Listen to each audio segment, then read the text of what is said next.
O perfume das primas.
E alívio pro meu coração.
Não existe onde ele não seja, ele pode escutar nossa voz.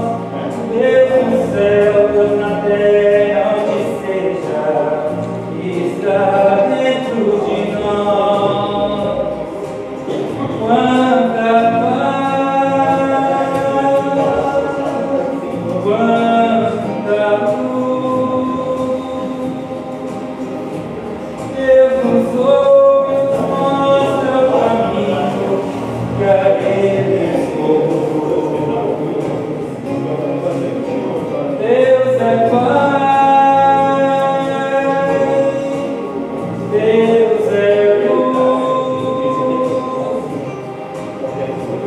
Deus nos paga, Ele se chega, seguindo Jesus. Quanta paz, quanta luz. Deus nos ouve e nos mostra o caminho que a Ele conduz. Deus é Pai, Deus é luz. Deus nos paga, Ele se chega, seguindo Jesus. Deus nos paga, Ele se chega, seguindo Jesus.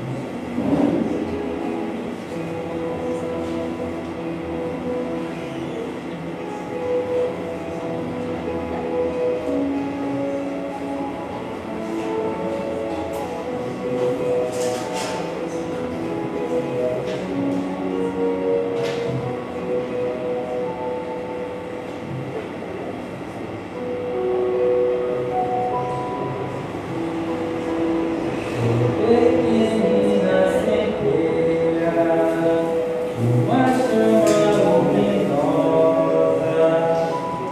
claro como uma bandeira e perfume como a rosa. E de crescer aprendendo a adorar as criaturas, minhas ideias vão sendo sempre mais nobres e puras. Boa noite a todos. Sejam todos muito bem-vindos à Casa Espírita Luz de Jesus. Então, nesta noite, para iniciarmos esse momento, nós vamos começar com uma leitura do livro A Luz da Oração de Francisco Cândido Xavier. Prece. Nosso Pai, que estás em toda parte, santificado seja o teu nome, no louvor de todas as criaturas. Venha a nós o teu reino de amor e sabedoria. Seja feita a tua vontade acima dos nossos desejos, tanto na terra quanto nos círculos espirituais. O pão nosso do corpo e da mente dá-nos hoje. Perdoa as nossas dívidas, ensinando-nos a perdoar nossos devedores com esquecimento de todo o mal. Não permitas que venhamos a cair sob os golpes da tentação de nossa própria inferioridade. Livra-nos do mal que ainda reside em nós mesmos, porque só em Ti brilha a luz eterna do reino e do poder, da glória e da paz, da justiça e do amor para sempre.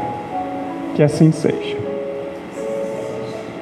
Nesse momento, então, eu convido todos a fecharmos os nossos olhos e vamos agradecer por mais este dia, por todas essas oportunidades que recebemos em nosso caminho, pelas pessoas as quais convivemos em nosso trabalho, em nossa família, pois estas pessoas estão aqui para nos dar as oportunidades de crescimento que nós tanto suplicamos à espiritualidade superior. Agradecemos ao nosso Mestre Jesus por todos os exemplos que nos deixou em sua caminhada. Agradecemos pela oportunidade de estar aqui aprendendo, evoluindo, de estarmos aqui buscando o nosso aperfeiçoamento moral. Pedimos, ó Mestres, que sempre nos auxiliem, que nos intuam, que nos tragam a sabedoria, a plenitude, a paz, e que nos guiem sempre no caminho do amor, da caridade e da fé. Por tudo isso, nós vos agradecemos, hoje e sempre. Que assim seja. Então, nesta noite, nós temos a nossa colega Cláudia, do Grupo Espírita Allan Kardec, que vai nos tratar do assunto ciúmes. Seja bem-vinda, Cláudia.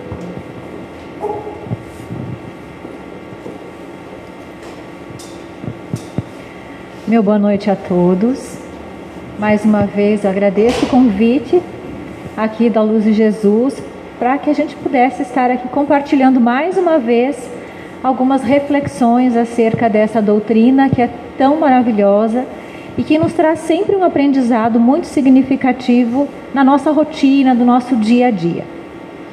E o tema escolhido para hoje é um tema relacionado aos ciúmes. O ciúmes é uma emoção que nós sentimos e é uma das emoções que provoca muita dificuldade no nosso desenvolvimento, na nossa rotina do dia a dia, nas nossas relações humanas. O ciúmes, ele é um sentimento considerado, na verdade, pela psicologia, como um sentimento inato e primitivo, que ele mistura duas emoções básicas, o medo e a raiva. Se a gente for observar, as crianças pequenas, elas manifestam aquele ciúme do irmãozinho, o ciúme do seu brinquedo, o ciúme da mamãe, do papai, se ele encosta na mamãe, o papai não pode encostar e vice-versa. Esses ciúmes na infância, ele faz parte do desenvolvimento infantil. E nós trazemos isso e vamos aprendendo a lidar com essas questões relacionais à medida em que nós vamos crescendo, à medida em que nós vamos nos desenvolvendo afetivamente. O problema é quando nós não conseguimos, mesmo quando chegamos à idade adulta, lidar com esse sentimento de uma maneira produtiva. Porque é como se ele fosse, como bem diz aqui, um exercício enlouquecido de poder, de dominação e aprisionamento do outro. O problema dos ciúmes é quando ele se torna cativeiro alheio. É quando a nossa mente acredita que nós temos o uso, o domínio e temos o direito de subjugar aquele com quem nós convivemos. Nós vamos entender também os ciúmes numa diferenciação da inveja, porque é muito comum que se confunda isso. A inveja é um sentimento de posse que eu tenho a partir daquilo que o outro possui.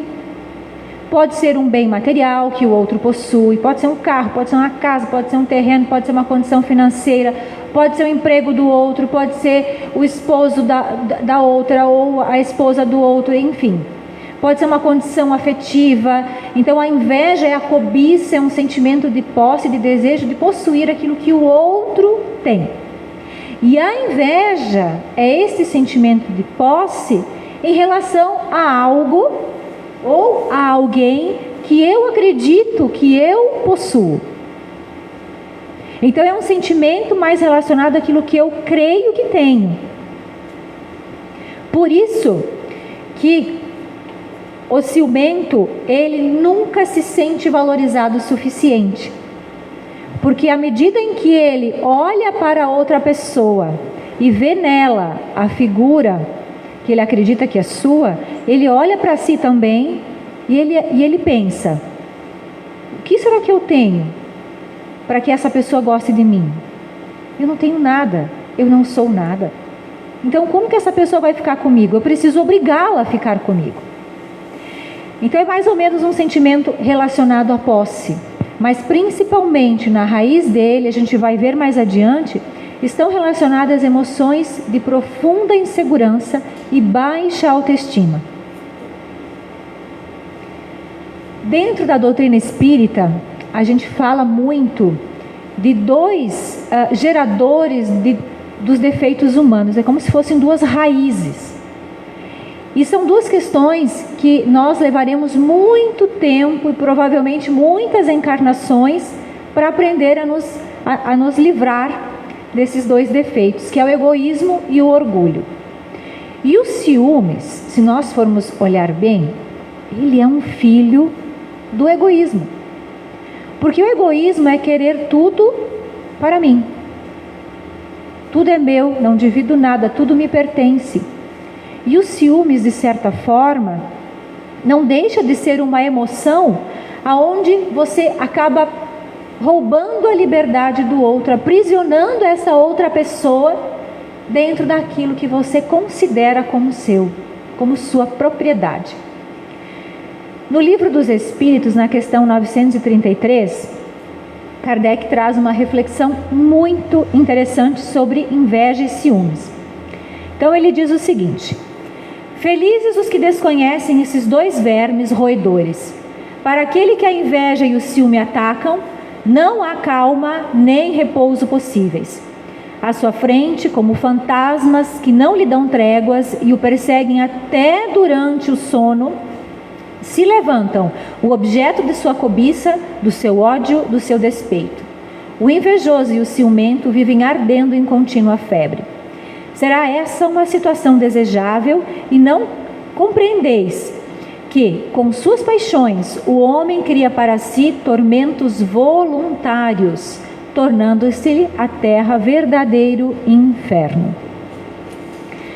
Na verdade, os ciúmes é como se fosse uma visão seletiva hiperfocada. E Kardec traz isso como uma paixão tormentosa, uma febre que arde. Imagine quando vocês estão com febre. A gente está com aquele mal-estar, aquela sensação ruim. A gente consegue focar em alguma coisa quando a gente está assim? Não, a gente foca naquilo que a gente está sentindo. Uma águia, quando ela está sobrevoando uma presa, ela hiperfoca naquela presa. Tem alguns lagartos do deserto com visão de 90 graus, que vê tudo ao seu redor. O ciumento é igual. Ele não tem sossego. O tempo inteiro ele ferve naquele sentimento de que algo está acontecendo para me enganarem. Será que essa pessoa que está comigo olhou para fulano, olhou para cicrano? Será que eu não percebi um lance por aí?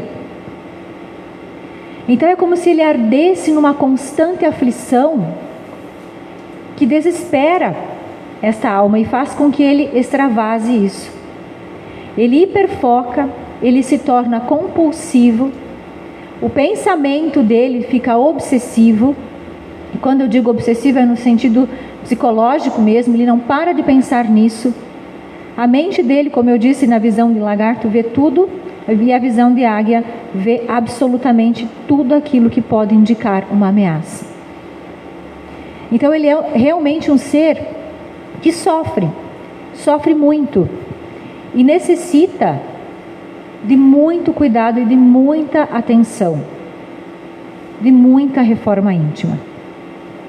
Por quê? Porque o ciúme ele é provocado pela falta de confiança no sentimento do outro, o que gera o medo de perder a pessoa. É uma eterna luta entre imaginação e realidade.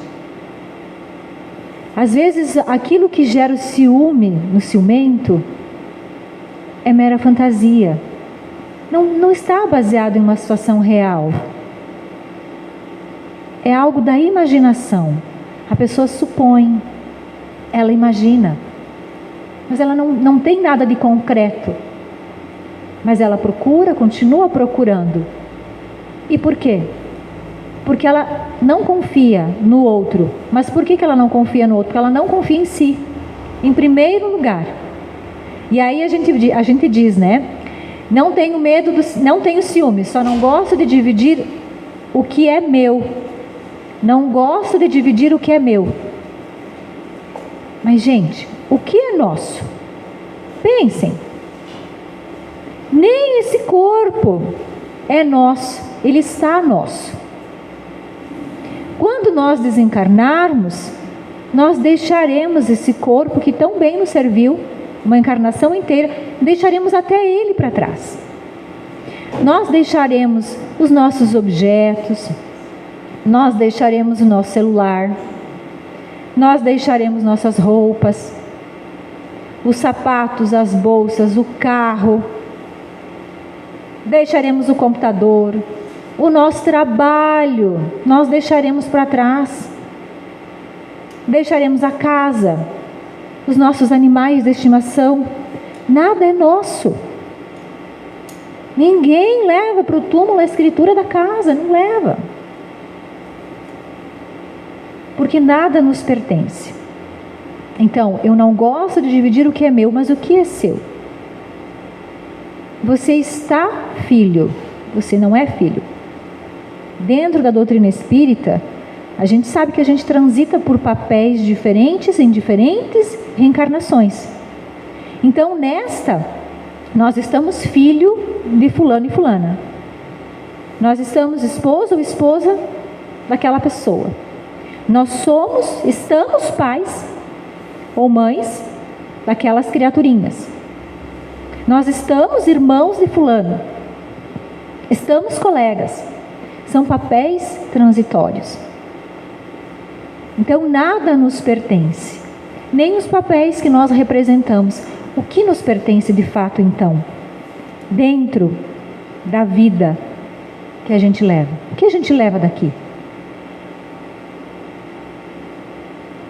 A gente leva o que a gente sentiu e aquilo que cabe no coração. Isso sim a gente leva. Esta é a bagagem que a gente vai levar na mala. Então, essa fala, não gosto de dividir o que é meu, precisa ser refletida. O que é que você, que está aqui hoje, considera como seu? Isso não significa que a gente não tenha que zelar por quem está conosco, ou pelas coisas que estão conosco, pelos objetos que nos servem, pelas funções que nós desempenhamos no nosso dia a dia. Pelo contrário, temos que nos entregar ao máximo e fazer o nosso melhor. Mas fazer o nosso melhor, em lugar nenhum está escrito que é causar sofrimento e dor. Em lugar nenhum está escrito que é causar aprisionamento. Quanto mais a gente estuda na doutrina espírita esses papéis, a gente entende qual é a nossa função aqui. Dentro do processo dos ciúmes, a gente tem normalmente envolvido sempre uma triangulação. São 3 personagens. O primeiro é o sujeito que sente ciúmes. Aqui nós ilustramos uma mulher. Aí nós temos a pessoa de quem se sente os ciúmes. Imagine que seja o esposo. Então é um casal aqui, né? Nós temos um casal. E a terceira pessoa é a pessoa que é o motivo dos ciúmes. A gente imagina que os ciúmes ele se dá geralmente com uma terceira pessoa em que há uma traição carnal, né? Mas nem sempre. Nessa ilustração eu gostaria de trazer um exemplo muito clássico, que é o casal, e imaginem que aqui o objeto dos ciúmes é a sogra. Muito comum. Às vezes o casal está aqui. Esta mulher é mãe deste homem. Até certa idade foi ela que escolheu as camisas dele, que cuidou das coisas dele, que fez a comidinha dele, que criou ele com todo amor e carinho. E de repente chega uma pessoa, né, que casa com ele. E vocês sabem, quando a gente casa, geralmente a gente gosta de criar a nossa rotina. O casal gosta de criar a própria rotina. E aí, essa pessoa, ela pode começar a ter dificuldade de entender essa relação. E esta aqui pode ficar com ciúmes, ou vice-versa.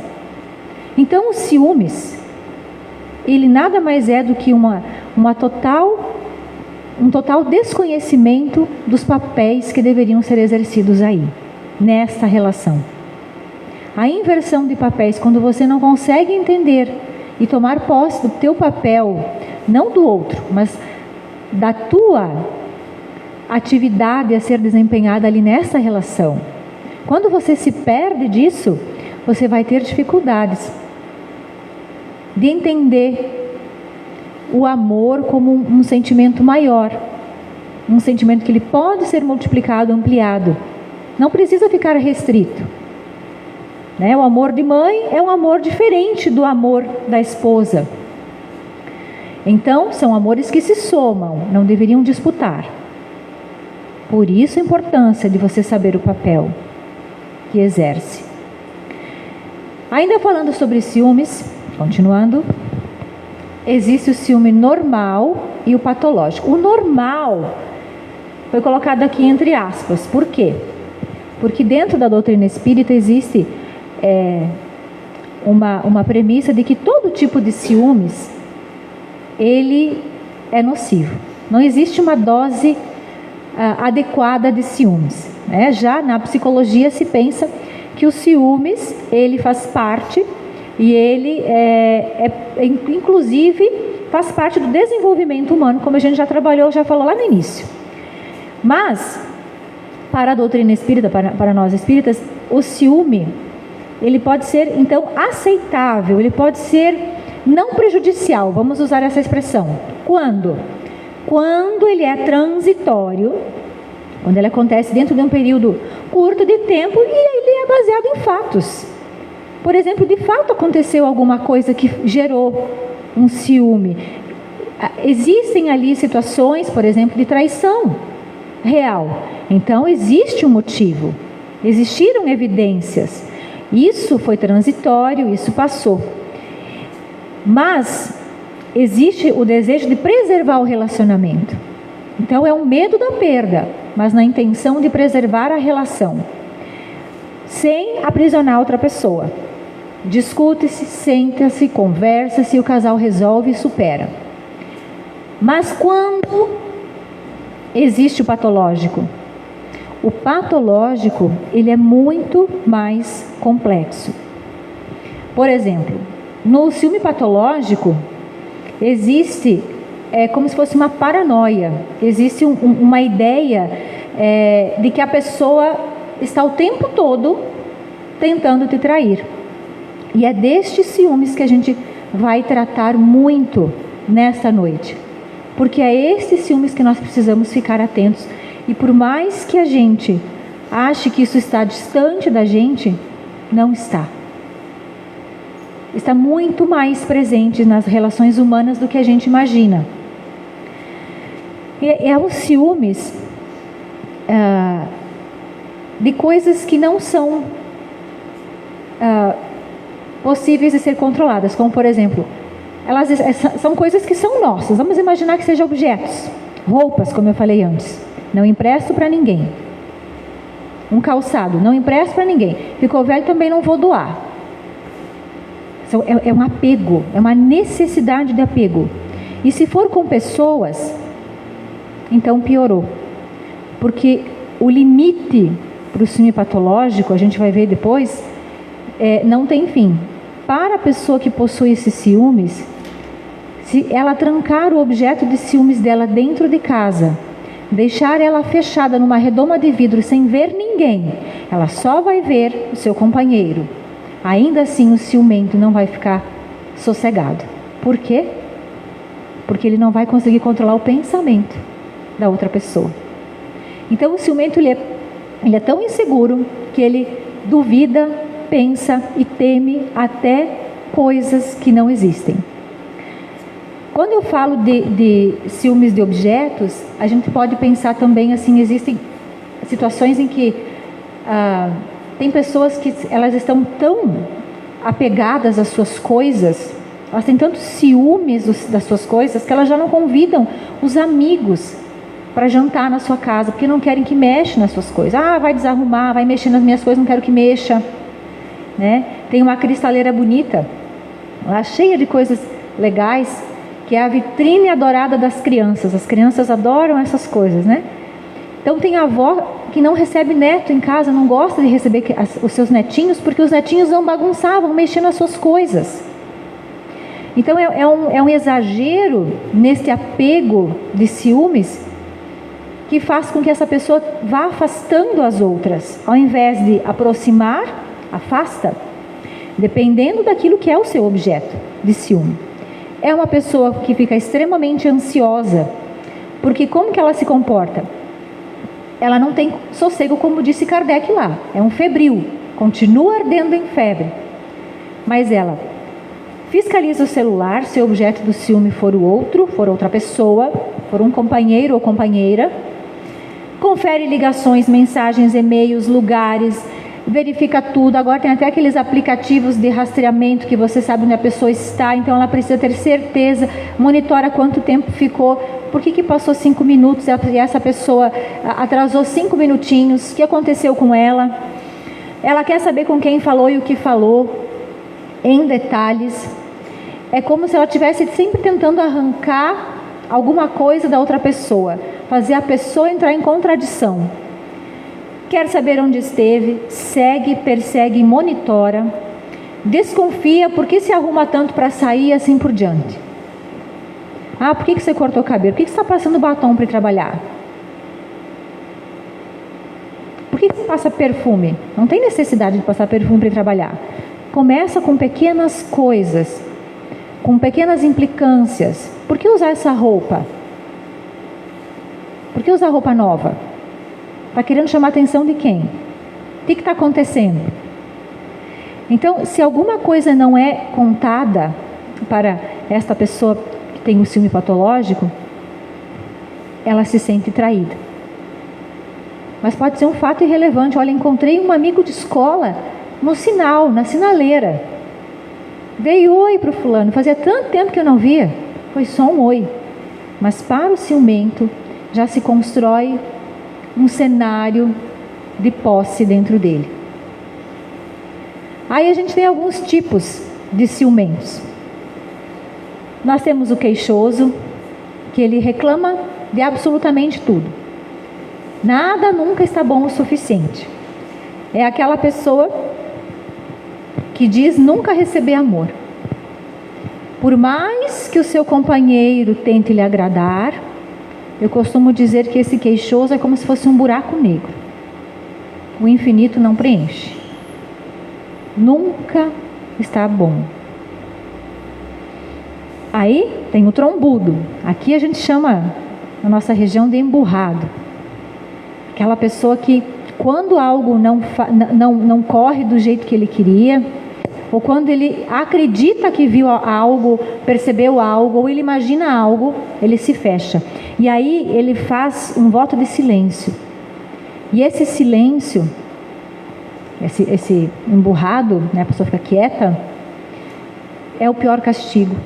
Porque a pessoa que é alvo dos ciúmes, ela fica tentando repassar mentalmente, milhares de vezes, o que foi que eu fiz. Será que é porque eu dei bom dia para tal pessoa? Será que é porque eu olhei o celular? Será que é porque o meu celular bipou? Será que ela fica imaginando e aquilo dá um looping na cabeça dela, porque não existe como ela ter certeza. Então esse silêncio passa a ser um castigo, um tormento para essa pessoa. imaginem como é conviver com uma pessoa assim. Tentem imaginar.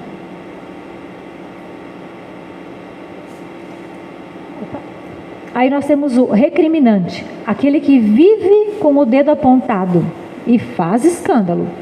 Se chegar lá no trabalho, começa a gritar, a brigar, né? Porque acha que viu coisas, faz cena. É a pessoa que está sempre acusando, quebra tudo dentro de casa, promove brigas. Aí tem o autopunitivo, que ele se pune se afastando de quem ele gosta e se autoimpõe sofrimentos para culpar o outro. Tá vendo? Fiquei doente porque você fez tal coisa. Aconteceu isso comigo porque você foi o culpado, porque você me desrespeitou. Então, é um tormento sem fim. E o vingativo, que aí é o olho por olho, dente por dente. Ele imagina que o outro o traiu, ele vai lá e faz igual. Ou faz igual o que está na cabeça dele, né? O que ele imagina que o outro fez. Em suma, o ciumento, ele quer o controle total e absoluto do outro. E o que ele gera? O ciúme patológico, ele gera humilhações, porque vocês imaginem, você ter que justificar tudo em detalhes para outra pessoa, é humilhante. Ou às vezes, você ter que admitir uma coisa que você não fez, simplesmente para a discussão acabar. Crimes passionais. Meu Deus, os índices de feminicídios, por exemplo. Se você não for meu, ou se você não for minha, você não vai ser de mais ninguém. E a doutrina espírita nos traz essa reflexão. Que amor é esse? Que amor é esse que precisa matar o outro pelo sentimento de posse? Ou ameaçar o outro pelo sentimento de posse? Violência doméstica. E aqui eu coloco agressões que acontecem nos lares, tanto em homens quanto em mulheres. A gente costumeiramente enfatiza a violência contra a mulher porque ela é predominante. Mas pasmem vocês, tem muito homem sendo agredido dentro de casa por conta de ciúmes. Quando a gente pega aqueles adolescentes que chorando relatam que presenciam isso todos os dias dentro de casa ou muitas vezes dentro de casa. Às vezes agressão mútua, né? Física, verbal, são violências de toda a ordem. E o adoecimento psíquico e espiritual, também para ambos os lados. Quando a gente pega alguém que é vítima de ciúmes, dentro de um processo de tratamento psicológico, né? Essa pessoa geralmente ela vem destruída. Ela vem sem saber quem ela é, porque ela deixa de ser quem ela é. Quando essa pessoa ela começa a pisar em ovos dentro de casa, porque ela precisa cuidar com tudo que ela fala, com tudo que ela faz, com quem ela conversa, o que ela pensa, com as notificações do telefone. Não que ela tenha feito algo, mas ela tem medo que algo aconteça e ela possa ser mal interpretada, ou ele possa ser mal interpretado. Essa pessoa começa a se afastar, ela se afasta dos amigos para evitar confusão, ela se afasta da família, porque às vezes o objeto de ciúmes é alguém da família, é o irmão, é uma irmã. O objeto de ciúmes pode ser os pais, pode ser, como eu falei, os amigos. Se afasta dos colegas de trabalho. Então essas pessoas elas vão deixando para trás a sua própria identidade. Elas deixam de ser quem são. E aí você pergunta para essa pessoa: você ainda ama seu parceiro? A resposta de muitas dessas pessoas é, ou parceira, né? Sim, amo. Mas você é feliz? Seguramente não. Porque, infelizmente, né? A gente não deixa de amar quando a gente está sofrendo na relação. Nem sempre é assim que acontece. Seria mais fácil virar uma chave. deu um desentendimento, um problema, vira a chave e deixa de amar. Nem sempre é assim. Às vezes a relação acaba, mas a pessoa continua amando. Mas que amor é esse? Que humilha, que subjuga, que sufoca, que maltrata. E as questões espirituais, o adoecimento psíquico e espiritual, também se dá para o ciumento. E a doutrina espírita propõe, deixa eu passar aqui. A gente pode perguntar, né? Pode haver processo obsessivo nos ciúmes? Pode, mas não necessariamente. Nem todo processo de ciúmes existe obsessão. A gente tem a mania, a péssima mania, de culpabilizar os espíritos por tudo, os obsessores por tudo. Eu sou assim porque eu sei que eu estou sendo obsediada. Nem sempre. O primeiro ato de obsessão do ciumento é o de auto-obsessão. O ciumento, ele se auto-obsedia quando ele não se considera digno de amor. E para isso, ele precisa torturar o outro. Ou fazer de tudo para possuir o outro. Existe um outro processo obsessivo envolvido aí, que é o de encarnado para encarnado. Né? São as duas pessoas que estão ali. Os dois encarnados, os dois estão vivinhos da Silva ali, se obsediando, torturando-se mutuamente. Todavia, pode haver obsessão espiritual de desencarnado para encarnado nesse caso? Pode. Pode sim. Porque nós somos espíritos passando por experiência na matéria. Para crescer, para desenvolver em nós os potenciais que o nosso espírito tem. Um dia alcançará. Se em outro momento eu adquiri um inimigo, alguém que eu fiz sofrer, e essa pessoa está na erraticidade, está desencarnado, e está aguardando uma oportunidade para entrar, uma porta aberta, e ela encontra o ciúme pode ser uma carona que esse espírito obsessor encontra para agir na nossa vida. Portanto, a gente tem que avaliar muito bem o que acontece conosco, porque nós temos que ter essa questão aqui chamada autorresponsabilidade com a parte que nos cabe.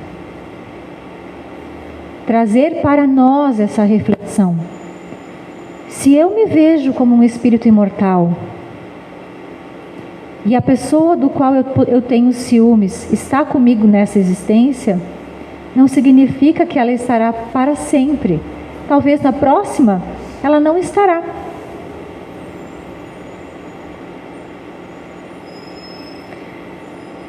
Tendências espirituais de outras existências, pode ser? Pode. E aí as histórias e as hipóteses são infinitas.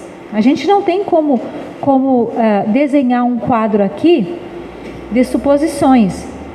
Mas se a gente imaginar, pode ser alguém que já foi traído em outra existência, pode ser alguém que foi abandonado em outra existência, não necessariamente pelo parceiro ou parceira, mas por pai ou mãe. Então existe um profundo laço de apego. Mas, de qualquer forma, o ciúme, ele, dentro do espectro, dentro dos níveis dele, ele pode ir do mais leve para o patológico. E quando chega no patológico, aí a gente sabe que precisa de ajuda. No nível zeloso, aliás, em espanhol, não existe a palavra ciúmes, existe a palavra zeloso, que quer dizer cuidadoso, carinhoso, né? Que zela pelo outro. Então esse é um zelo, é um carinho. E aí vai evoluindo, até chegar no ciúme patológico. E aí a gente compara como sal. Uma pitada de sal numa determinada receita deixa a receita saborosa.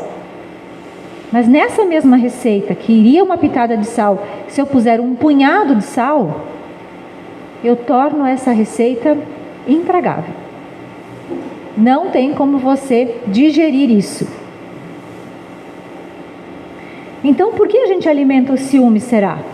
Se a gente sabe que somos seres imortais, que estamos aqui para trabalhar as nossas relações, para o bem conviver com o irmão, ou com a irmã, com a pessoa que está conosco, por que será que o ciumento tem ciúmes? Pode ser por diversos motivos. Pode ser insegurança? Com certeza. A pessoa que tem ciúmes, geralmente é muito insegura. É alguém que dentro de si não se considera digno de amor. Em algum grau, em alguma circunstância, alguém lhe feriu, ou ele não se sentiu amado o suficiente para construir bases sólidas de amor próprio. Então ele sempre acredita que o outro precisa dar mais amor para que ele se sinta de fato amado. Pode ser dependência afetiva? Pode, porque essas bases de insegurança, elas podem ir gerando dependência afetiva, que é aquela ideia de que eu não vivo sem você. Nós espíritas sabemos, está lá na Revista Espírita de 1858, não existem almas gêmeas. Nós não pertencemos a outra pessoa, a gente não nasceu coladinho.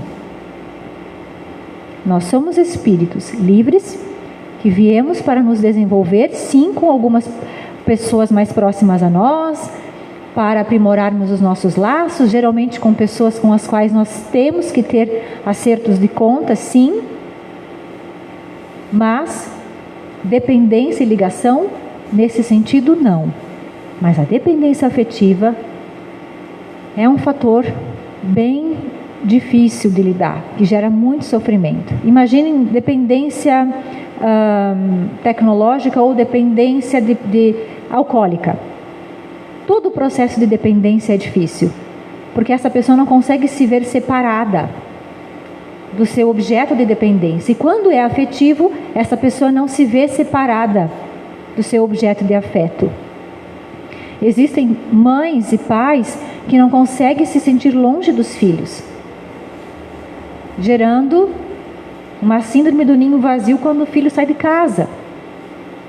Aquele sentimento de dor, de sofrimento.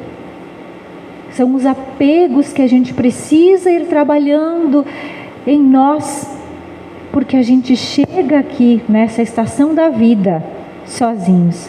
E na hora do adeus também a gente vai sozinhos, embora amparados por alguém, mas a passagem a gente faz só. Pode ser o apego? Sem dúvida. Nós somos muito apegados à matéria ainda. Muito, muito, muito. E o apego é uma dessas premissas que faz com que a gente generalize, né, esses objetos da matéria e faz com que a gente se confunda com esses sentimentos humanos. A necessidade de apego que traz uma falsa sensação de segurança. Será que eu não estou fazendo algo que eu deveria fazer? Porque às vezes o ciumento, ele tem ciúmes, porque dentro dele, também ele sabe que ele poderia ser mais para aquela pessoa. Poderia ser uma esposa melhor para o seu marido. Poderia ser um esposo melhor para a sua esposa. Poderia ser mais atencioso ou atenciosa. Poderia ser mais carinhoso ou carinhosa. Mais paciente, mais gentil. Então essa sensação vai gerando uma culpa, que vai gerando uma insegurança, que gera os ciúmes, como um sentimento de dívida. Pode ser desespero? Também, com certeza. Comparação? Sim. E aí a gente volta para a autoestima. Hoje, em especial, as redes sociais trouxeram muito a ideia da comparação para a nossa vida. Basta a gente pegar o celular, acessar uma rede social e a gente vai ver uma pessoa mais bonita, mais rica, mais inteligente, mais interessante, com uma vida mais legal do que a minha, com mais recursos. E a gente se compara. Uma pessoa que tem o cabelo mais bonito, que tem... E aí a gente se compara. E geralmente se compara se inferiorizando. Como se a vida do outro fosse a vida ideal. Mas quem disse que é a vida ideal? E às vezes essas comparações não se dão só na rede social. Eu usei esse exemplo aqui. Mas às vezes você se compara com a vizinha, com o vizinho. Sempre você se achando mais inferior. Então você pensa, se o meu companheiro ou minha companheira tem outras opções melhores, por que escolheria a mim? E essas ideias da comparação vão gerando ciúmes. Carência afetiva, sem dúvida, aquilo que a gente falou antes, né? Naquela ideia de que me faltou algo em algum momento da vida. Se me faltou alguma coisa lá atrás, seja na infância, seja em algum momento da minha existência em que eu me senti sozinho, quando eu perdi alguém, não tive uma mãe amorosa, um pai amoroso, sofri alguma situação delicada ali, me faltou. Talvez eu espere que esse parceiro ou parceira compense isso em mim, falando em relacionamento amoroso. Medo da solidão, tem pessoas que morrem de medo da solidão, que não sabem ficar sozinhas, têm medo de estar sós. Aí elas precisam desesperadamente ter alguém consigo. E a última pergunta: alguém deixou de te amar? Porque pode ser que alguém lá atrás deixou de amar você do jeito que você merecia, ou que você achava que merecia, ou que você esperava ser amado. Como eu disse, um pai, uma mãe, um irmão, ou na escola você sofreu bullying, ou você passou por uma situação difícil. Às vezes você passou por perdas, você não se sentiu amado. E aí você espera que o outro te ame compensatoriamente. Quando você convive com alguém ciumento, o que fazer? Porque, muito bem, então, dentro do meu lar existe uma parceira, um parceiro ciumento, um filho muito ciumento, muito possessivo. Existe uma filha que não desgruda da mãe ou não desgruda do pai. O que fazer nessas situações, né?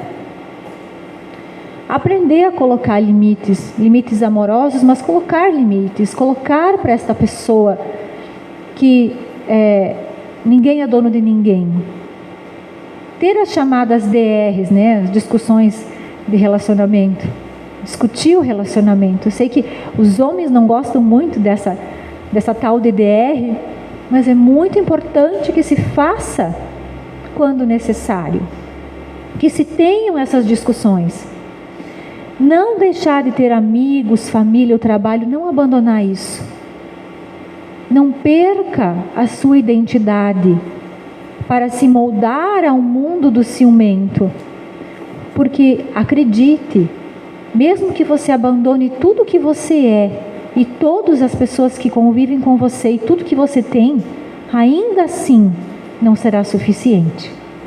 O ciumento patológico sempre busca mais. Aos poucos, o parceiro também vai aprendendo a lidar com as dificuldades e, quem sabe, procurar ajuda. E que ajuda? Profissional. Existem casos de transtorno delirante, que o ciúme patológico vai para o transtorno delirante, ou a chamada síndrome de Otelo, né, em memória Shakespeare. Então, nesses casos é necessário, sim, que você trate com um profissional, às vezes psiquiatra, com medicação, conforme o grau, para tratar essa obsessividade do pensamento, com um psicólogo, terapeutas, para que você consiga entender a natureza da sua dor. Você precisa compreendê-la e aprender a se reconciliar com ela. Porque ninguém pertence a ninguém. E para o ciumento, o que ele pode fazer? Primeiro passo: eu não consigo nada se não admitir quem eu sou. Isso vale para as qualidades e para os defeitos. Então o primeiro passo é admitir o ciúme. É conseguir perceber que o teu comportamento, que a tua atitude não está funcional, não está saudável. Depois, dialogar, buscar, conversar, expressar os seus limites, as suas dificuldades de coração aberto. Procurar desenvolver a autoestima. Ter muito cuidado com pensamentos e percepções. Vigiando o nosso pensamento, cada vez que esse pensamento se torna obsessivo e redundante dentro daquele princípio de que eu estou vigiando, estou percebendo que eu estou aumentando o meu pensamento de possessividade em relação ao outro, eu vou mudar o curso dele. Eu vou me policiar. É o tal do orai e vigiai. Desenvolver a autoconfiança, assim como a autoestima. Como que a gente faz isso? Aprendendo primeiramente a se amar. Quando eu aprendo a me amar, eu desenvolvo a autoconfiança, eu aprendo a confiar em mim. Buscar tratamento. E por fim, a reforma íntima. E sempre, lembrando de buscar as doutrinárias das casas espíritas, que são de grande auxílio, os passes, as palestras, participar dos grupos de estudo, porque assim você vai conseguir compreender que a nossa trajetória ela é muito mais longa do que a data do nosso nascimento e o sepultamento. Vai muito além. Nós já viemos de uma estrada longa e teremos uma mais longa ainda pela frente. Somos espíritos imortais e como tais temos que cuidar deste caminho que a gente vai escolher para nós. E aí, no Evangelho de João, tem um versículo que diz assim: no amor não existe medo, antes o verdadeiro amor lança fora o medo. Ora, o medo produz tormento, logo o que teme não é aperfeiçoado no amor. E que a gente sempre lembre que o amor é um exercício constante. A gente está aqui para aprender a amar do jeito certo. Hoje a gente ama mais os nossos, né? Os meus, olha a posse. A família, os de perto, os filhos. Por quê? Porque é um laboratório. Deus é tão pedagógico que Ele nos deu esses para nos ensinar a amar. Porque o objetivo desse amor é que um dia a gente possa amar a qualquer ser humano, a qualquer ser sobre a terra, com a mesma intensidade que a gente ama um filho. Muito obrigada.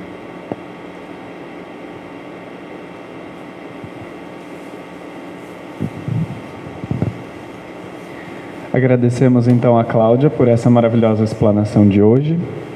Nesse momento, então, nós iremos realizar o nosso passe, então, que é a energia que a espiritualidade traz, né, em nosso benefício. Então, eu convido os trabalhadores da casa a se posicionarem e nós iremos, então, apagar as luzes.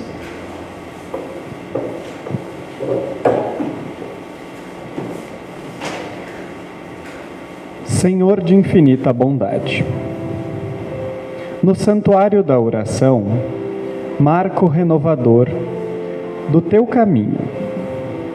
Não te peço por mim, espírito endividado, para quem revertestes os tribunais de tua excelsa justiça. A tua compaixão é como se fora o orvalho da esperança em minha noite moral. E isto basta ao revel pecador que tenho sido. Não te peço, Senhor, pelos que choram. Clamo por teu amor e benefício dos que fazem as lágrimas. Não te venho pedir pelos que padecem. Suplico-te a bênção para todos aqueles que provocam o sofrimento. Não te lembro os fracos da terra. Recordo-te quantos se julgam poderosos e vencedores. Não intercedo pelos que soluçam de fome. Rogo-te amor para os que lhes furtam o pão. Senhor, todo bondoso, não te trago os que sangram de angústia. Relaciono diante de ti os que golpeiam e ferem.